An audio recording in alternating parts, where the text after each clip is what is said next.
আসসালামু আলাইকুম।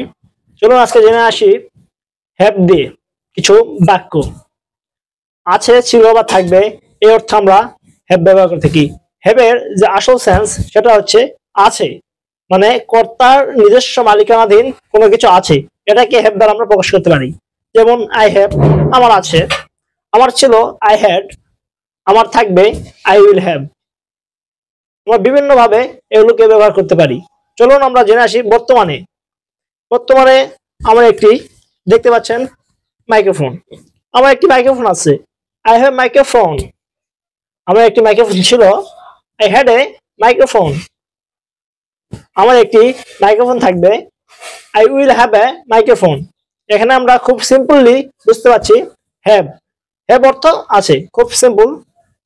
আপনারা আরো উদাহরণ দিতে পারেন, যেমন আমার একটি সাইকেল আছে, আই হ্যাভ এ সাইকেল।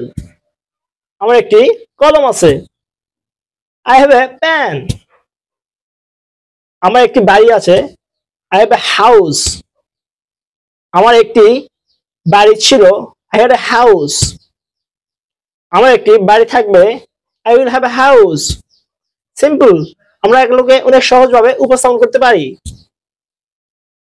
আমার একটি ঘড়ি আছে, আই হ্যাভ এ ওয়াচ। আমার একটি ঘড়ি ছিল, আই হ্যাড এ ওয়াচ। আমার একটি ঘড়ি থাকবে, I will have a watch. তো আমি আশা করি সকলে আমরা সেন্সটা বুঝতে পারছি। হ্যাভ অর্থ আছে, মালিকানাধীন, অধিকার বোঝাবে। হ্যাভ এর অর্থ আমরা সবসময় যে কোনো ইংলিশ শিখতে গেলে সবসময় আমরা সর্বপ্রথম সেন্সটাকে ক্লিয়ার রাখবো। হ্যাভ, দেয়ার, মরালস সবকিছু সেন্স বুঝবো, যেখানে কি বোঝাতে যাচ্ছে নাকি সেটা আমরা সবসময় লক্ষ্য রাখবো। এখানে আমরা হ্যাভ মানে বুঝতে পারতেছি আছে, এখানে মালিকের অর্থ। আর আমরা যখন এর পরের লেসনে আমরা দেয়ার সম্পর্কে শিখবো, সেখানে কোনো মালিক থাকবে না। এগুলো আমরা পরের লেসনে আমরা দেখব। হ্যাভ অর্থ আছে, I have a pen, I have a pen, I have a বোতল, I have a watch, I have a bike, I have a house, etcetera. যদি বলতে চাই, আমি তো বললাম একটি দিয়ে এ অর্থ। আমরা যদি আরো বলতে চাই, দুটি ঘড়ি আছে, আই হ্যাভ টু ওয়াচেস।